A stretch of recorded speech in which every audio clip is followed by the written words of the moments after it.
বিষ্ণু ইসলাম আব্দুল্লাহ ইবনে ওমর রাদিয়াল্লাহু তাআলা আনহু পিঠের মধ্যে একবার চাপড় দিয়ে একবার বললেন, আব্দুল্লাহ, দুনিয়াতে এমন ভাবে জীবনযাপন করো মনে হয় যেন তুমি গরিব, মানে স্ট্রেঞ্জার, এলাকায় নতুন আসছো, কেউ তোমার চেনে না, তুমিও কাউরে চেনো না, অথবা আবিরু সাবিল, মানে traveller, you are a traveller, পথিক। এইভাবে থাকে। ধরো একটা জায়গায় গেছেন, কেউ আপনার চিনে না, জানে না, ওই জায়গায় আপনি বাড়িঘর করবেন? কারণ তো চিনেনই না, এটা সেফ এলাকা, তাও জানেন না, টাকাও তো নিয়ে আসেন নাই বাড়িঘর করবেন, কিছু করবেন? যে কাজের জন্য গেছেন কোন রকম কাজ ছেড়ে চলে যাবো এখান থেকে, যেহেতু আমি অপরাজিত। অথবা ট্রাভেল করতেছেন, এখান থেকে মক্কা যাবেন, ধরেন যে দুবাইতে ট্রানজিট 4 ঘন্টা, কয় ঘন্টা ট্রানজিট, যেহেতু 4 ঘন্টা পাইছি, এবার একটা সোফা কিনি, একটা টেবিল কিনি, একটা এই কিনি সেই কিনি এয়ারপোর্টের ভিতরে, এরকম কোনো পাগল করে? তাহলে এই 4 ঘন্টা ট্রানজিটে কি করে?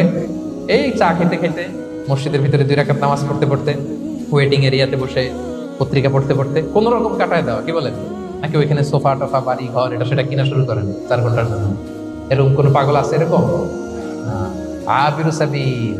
আহা, দুনিয়াতে এভাবেই বসবাস করতে হবে, গরিব ও আবিরু সাবিল, স্ট্রেঞ্জার ও ট্রাভেলার।